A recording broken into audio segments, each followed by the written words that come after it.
Led Zeppelin is commonly known as one of the greatest rock bands of all time. They were instrumental in the development of hard rock and heavy metal as commercially viable and successful genres. The group was comprised of four principal members: Robert Plant, the swaggering, blonde-haired lead singer whose powerful belting voice perfectly complemented the band's heavy sound; John Bonham, the heavy partier but talented drummer who was key in driving the power of the rhythm section and was the anchor of the band; John Paul Jones, a multi-instrumentalist, the glue, the one who filled in all the holes. He helped Led Zeppelin explore different genres and sounds with relative ease; and Jimmy Page, who initially rose to fame with the Yardbirds in the 1960s and became the band's de facto leader, who co-wrote and co-composed most of Led Zeppelin's famous songs. And oh yeah, he's a pretty badass guitar player too. Together, their massive popularity and cultural impact was something that few bands could ever achieve.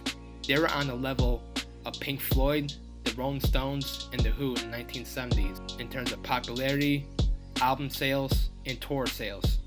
Zeppelin was breaking numerous concert records, changing the way that rock bands got paid by scoring massive contracts, developed their own record label, and they accidentally created the success of AOR, or album-oriented rock, which changed radio forever. Their first 6 albums are considered to be some of the greatest albums in music history. Led Zeppelin was so big that after they released Physical Graffiti in 1975, all of their previous albums re-charted at the Billboard 200, breaking the record for most albums by a single artist to chart at the Billboard at the same time. You know who eventually broke that record? Yeah, Led Zeppelin did it again when they did it 4 years later after they released Into the Outdoor. They had 9 albums chart at the Billboard at the same time.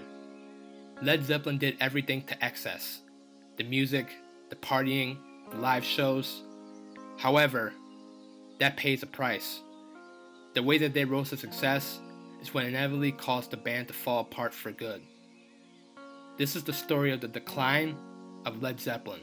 Hey, I know you guys are excited about this video, but before I get into it, please hit the subscribe button down below. And if you're a returning subscriber, hit the notification bell for new content. Led Zeppelin was planning to tour to support their tremendously successful double album Physical Graffiti in the summer of 1975. However, Robert Plant got into a car accident, which forced the band to cancel the rest of the tour.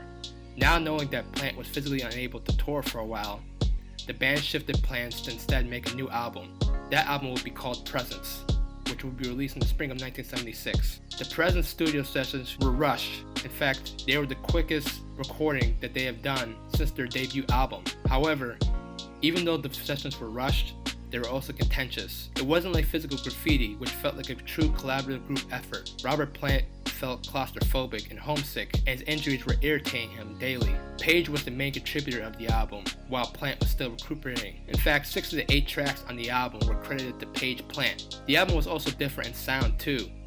Physical Graffiti was an exploratory, multi-genre journey through country, funk, and even Middle Eastern music. But Presence was more back to the basics.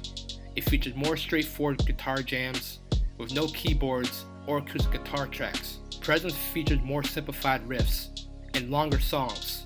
Some fans considered Presence to be the band's prog rock album. Robert Plant didn't like the sessions very much, as he called the new direction a cry for survival. When Presence was released, it eventually became the band's lowest selling album. It was the first misstep of Led Zeppelin's career, the first time that they didn't try anything new. Although the album does have some great tunes like Achilles' Last Stand, For Your Life, and Nobody's Fault But Mine, it's probably the least essential of their discography. When the band released the soundtrack to their movie Sounds Remain the Same later that year, it quickly outsold Presence. It made the album seem even more dated and irrelevant. When they did release Song Remains the Same as a movie, it only received lukewarm reviews and didn't sell as much as the band thought it would. Later, Page and Plant had announced it, although it has grown to become a cult music film. As 1977 approached, Led Zeppelin seemed to be considered rock dinosaurs, as punk, new wave, and disco were taking over the charts. Younger fans were now seeking new rock heroes in Johnny Rotten and Joe Strummer instead of Mick Jagger and Elton John.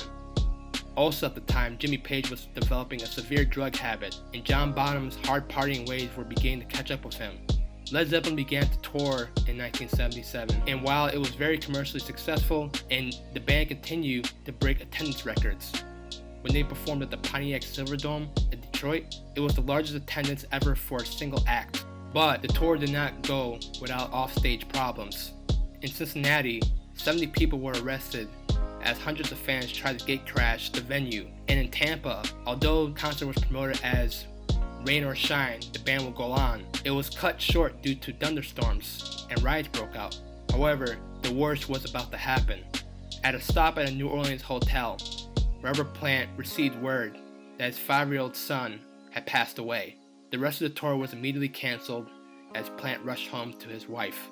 A year after grieving his son, the band recollected and went back to the studio to record a new album, which would become Into the Outdoor. But this time the roles were reversed. Robert Plant and John Paul Jones played more of a leadership role in the development of this album, whereas Page and Bonham, not as much. This also could have been due to Page's severe heroin habit and Bonham's alcoholic habit. The album featured a more cleaner and was probably the most successful that Led Zeppelin ever sounded. Whereas Presence featured no keyboards, Into the Outdoor is plentiful with them, even featuring synthesizers.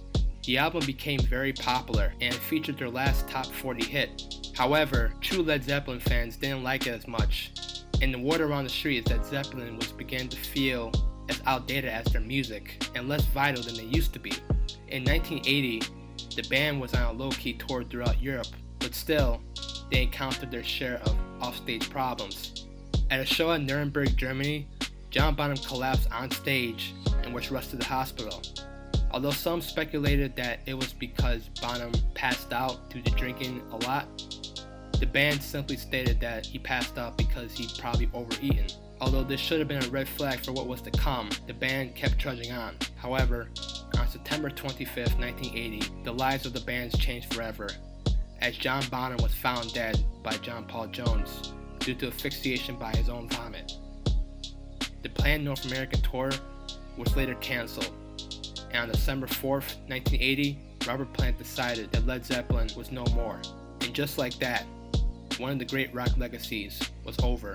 Jimmy Page stated that after the lukewarm reception of Into the Outdoor, they planned to return to their roots and create a more heavy and hard-hitting album, a chance to prove all the doubters that Zeppelin wasn't outdated, and they were just as good as they used to be, but it never happened. 2 years later, Led Zeppelin released their official last album, Coda, an odds and ends album that featured previously unreleased tracks and studio outtakes.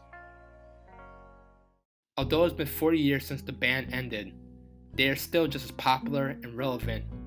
Like the Beatles, Zeppelin benefits from having an incredible discography that never saw a complete lack of quality, a fate that Pink Floyd, The Who, and Rolling Stones suffered from, simply just because they were around longer. Although at the time Presence and Into the Outdoor were critically bashed, they are still pretty good albums, and have actually been reappraised as being underrated. Although we won't hear another Led Zeppelin album again, the band's legacy and celebrated rock status will never really die. Hey guys, I'm IAmAMusicNerd here. Thanks for checking out this video. I really enjoyed making it. Remember, if you like it, smash the like button, subscribe to the channel. I love each and every one of you. Keep on going with the support. Till next time, peace.